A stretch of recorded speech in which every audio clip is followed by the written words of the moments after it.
Hello, beautiful people. It's Lennon. Sleepy hair don't care because we're talking about being authentic today.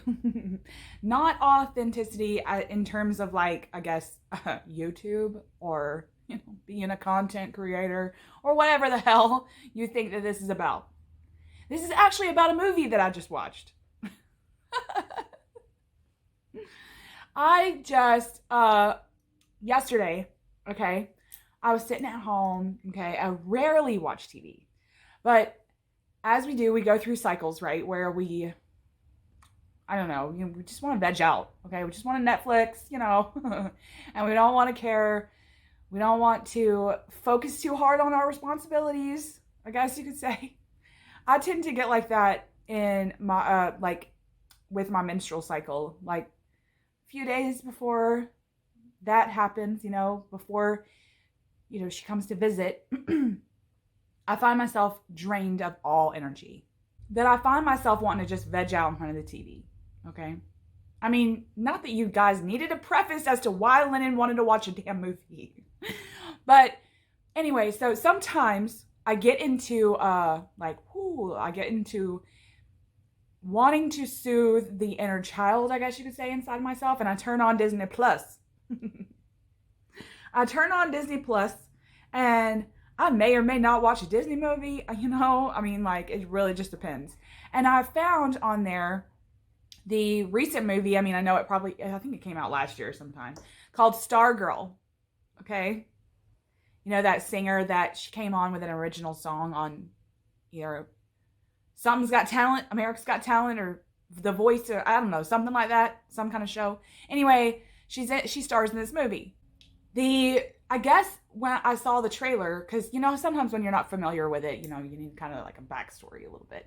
So I clicked watch trailer and I watched it. And I guess I had put my own preconceived notions as to what I thought was going to happen in this movie. And so I was like, whatever. I'm trying to veg out here. So let's do this. So I watched it by myself, with nobody home. And I just put it on. And from the beginning of the movie, I started formulating this idea of being being authentically you. And it wasn't until I started to actually get what the movie was trying to talk about. It really didn't hit me until the very end. Okay. Now, I guess as a synopsis of what this story is about being yourself. And it is about this it's really about this boy.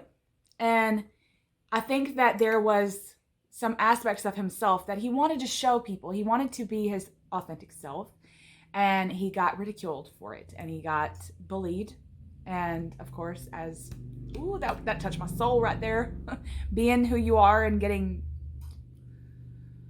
bullied. That touched my soul already. And then what did he do? So what does he do? He paints himself beige. He doesn't get rid of his color. That's not what he does. And the words that the writers chose in those scenes where he's talking about blending in, trying to make friends, but he's got to be like everyone else. There was such good writing in terms of filmography that there is a underlying thing that is that there's a meaning there. And when he talks about normalizing himself and he talks about blending in, I realized that it was a beautiful way to write that scene for the writers, because they don't want to come out and say you have to change yourself. They don't want to say that they didn't want you to believe that he completely changed who he was. They wanted you to know that he just covered who he was up. It's like putting on a mask. It's changing your persona. That the real you is still in there. Those true colors that he possessed were still inside of him. But he just decided to paint his whole aura beige.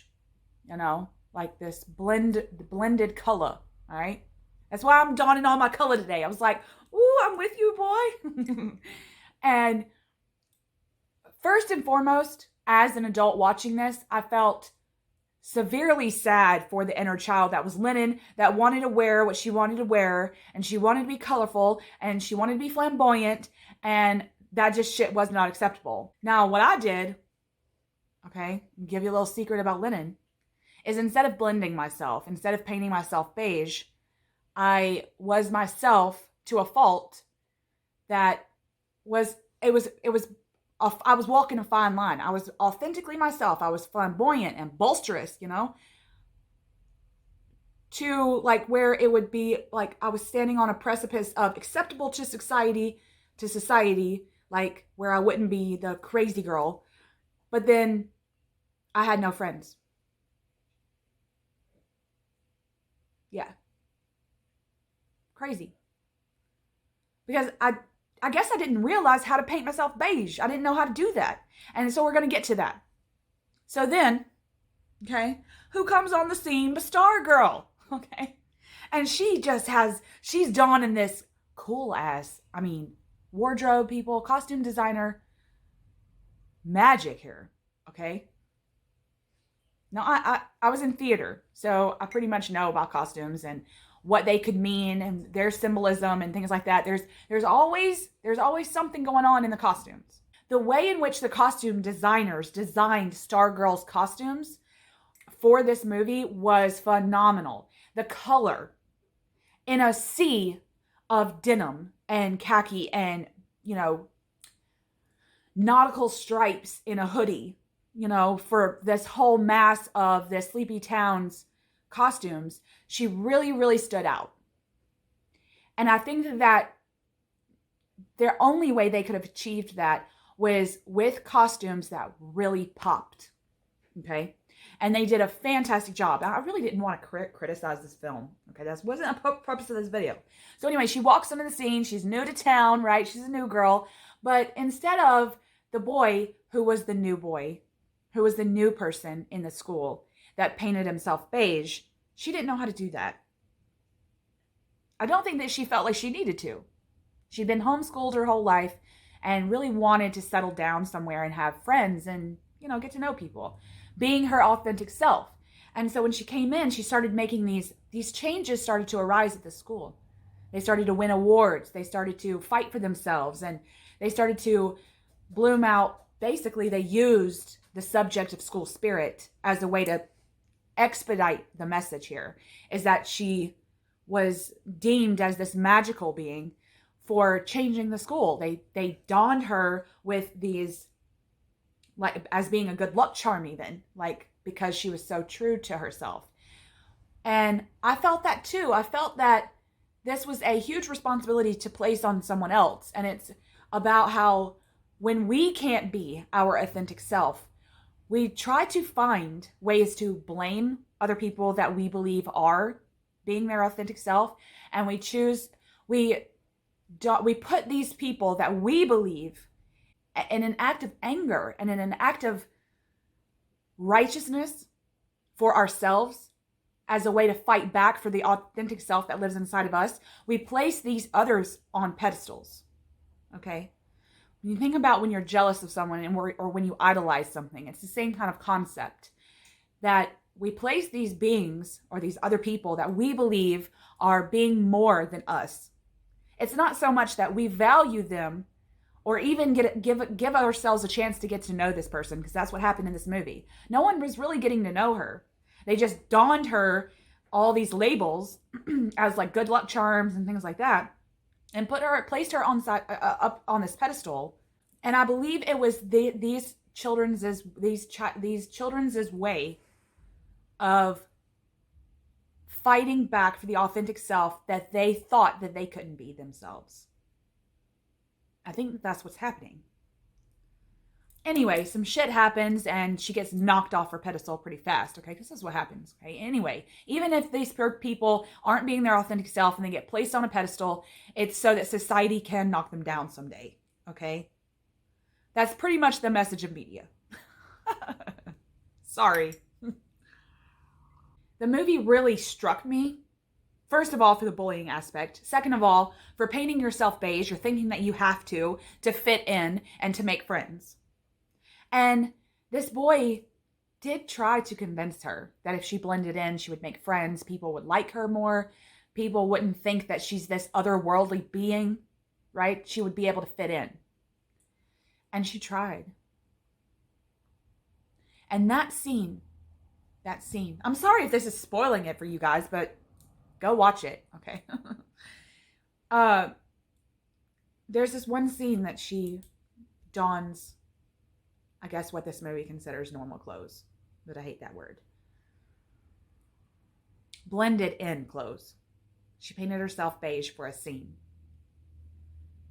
And the melancholy, she didn't speak that much in those scenes. But the melancholy in which her aura then had struck me too.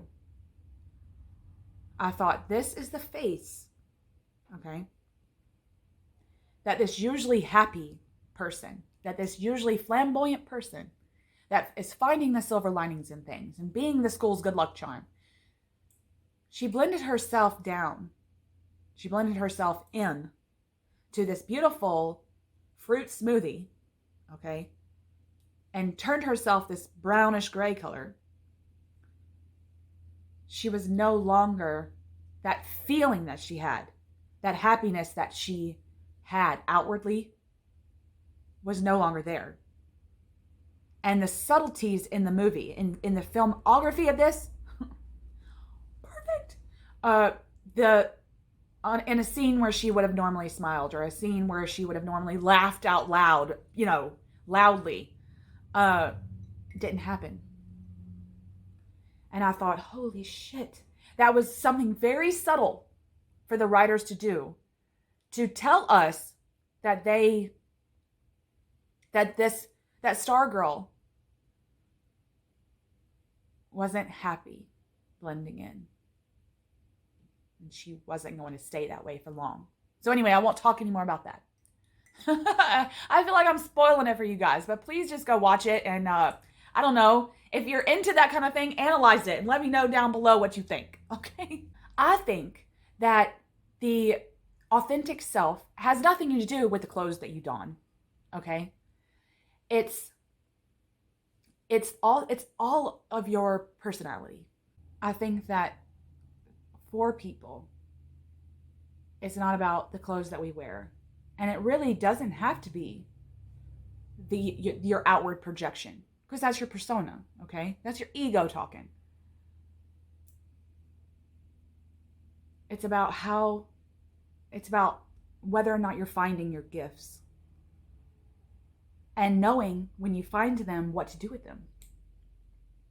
Finding your passions. That is expanding yourself, not just your ego, not just this persona. You're expanding yourself. And I wanted to touch a little on the God of society is a trickster God. Okay? In my eyes. There's so much structurally that needs to be there in society.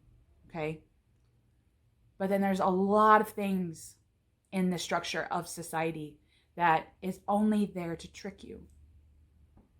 I read this fantastic article on Theomagical, theomagica.com.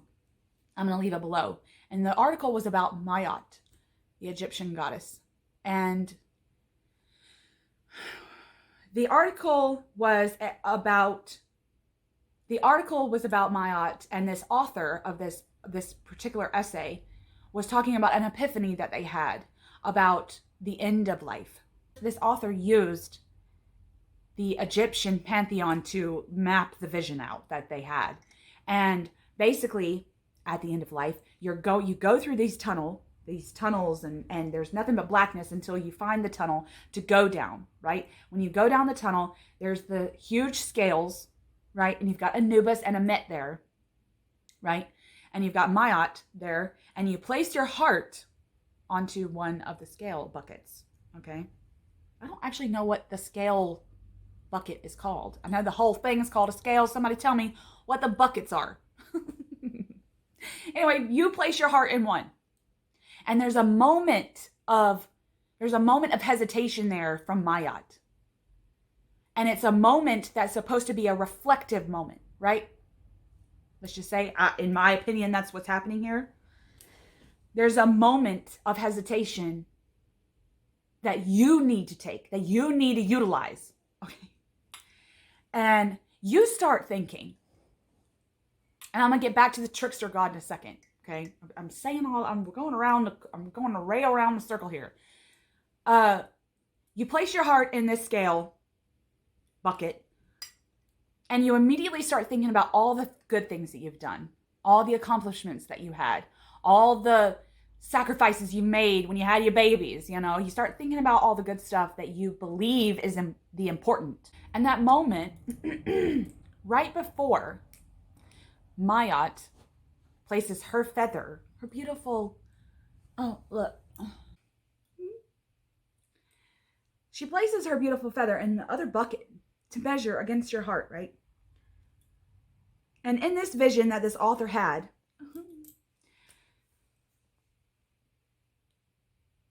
Mayat comes up to you and covers your eyes, right? And she uses that moment of hesitation to teach you that the trickster God of society has tricked you into believing that what lies in the heart is the outer shell. The society God has tricked you into believing that that things that you've done outside of yourself is what's important. But you are the breath of the divine, formed into a shape. The trickster God of society has convinced you that the shape that you are is what's most important. Your accomplishments, your achievements, your awards, your children, your sacrifices, all that is the shape.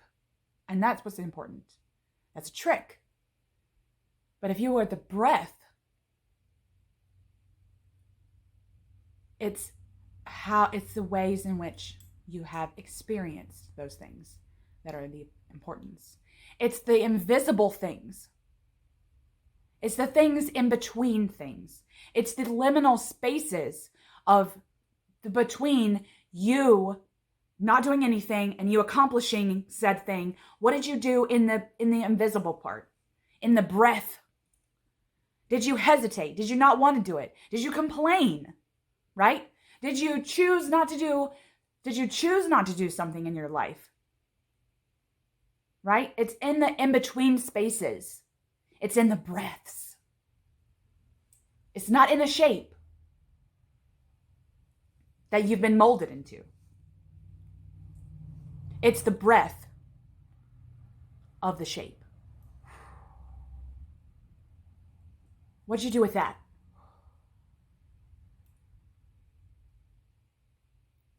Were you playful? Were you curious? What were your experiences like? When you experience things, do you actually experience them? Or are you just doing those things to appease the trickster God? Not the important breath work of you, of your authentic self.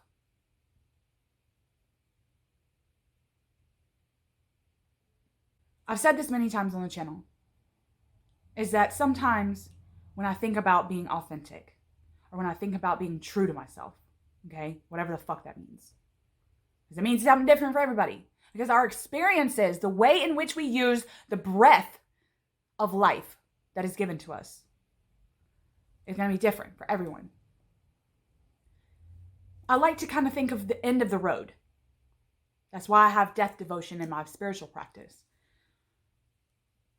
Deathbed musings. Okay.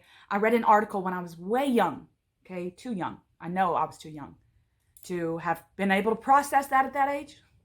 But it was, someone had surveyed 100 people on their deathbeds. Okay? And of course, the majority of those people were elderly. And 98% of these 100 people said that their biggest regret was making others happy. That struck me so hard. I don't even know how I could explain it. Deathbed musings. When I'm on my deathbed, when were the times that I was trying to make others as happy? The sacrifices that you say that you had, that you did for your children, okay? Were they really for your children? Or were they because your mom told you that you have to don the role of mother now? You can't be going to college. You got a baby, you know? Is it society's way of you conforming to this trickster god? You bowing down to this trickster god of society. That's you doing what? Making others as happy. Not you. So today, yes, I'm donning my colors. I'm donning my caftan because this motherfucker is beautiful and comfortable and I freaking love it. And I'm wearing my sleepy hair, okay? Because it's tangled and you know, it's rat nesty. Because that's my life. That's my authentic self, is having rat nest hair y'all don't even normally see. Donning my beautiful lipstick is a way to adorn my mask, because I want to fight against the trickster god. I want to fight against him. I want to don my colors. I want to don my personality. I want to be true to myself. You fighting against this trickster god of society is you working with your breath and not letting someone else convince you that you are wrong or that you are too different. It's you constantly battling with this trickster god.